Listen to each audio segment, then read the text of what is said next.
Tergovda advokat jalb qilishda qo'pol xatoliklar yuz bermoqda. Ya'ni amaliyotimizda shunday holatlar bo'lyaptiki, tergov jarayonida fuqarolarning shartnomaviy advokati mavjud. Lekin qandaydir tergov protsessual harakatlarni amalga oshirishda shartnomaviy advokatni emas, balki davlat hisobidan advokat jalb qilinayotgan holatlarga duch kelyapmiz. Demak, fuqaro aytayapti: "Mening shartnomaviy advokatim bor.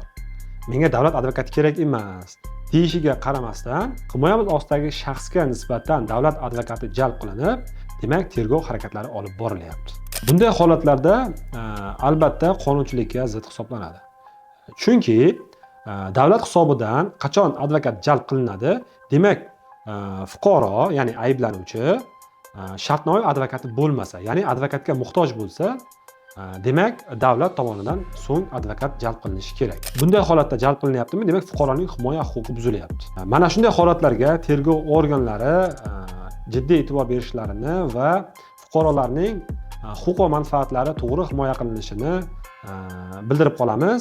Ya'ni mana shunday holatlar sodir bo'lishi tergovga nisbatan ishonchlilik, ya'ni xolislikni yo'qqa chiqaradi. Demak, mana shunday holatlar yuz bermasligi uchun albatta qonunda belgilangan tartibda tergov harakatlarini olib borishni so'rab qolamiz.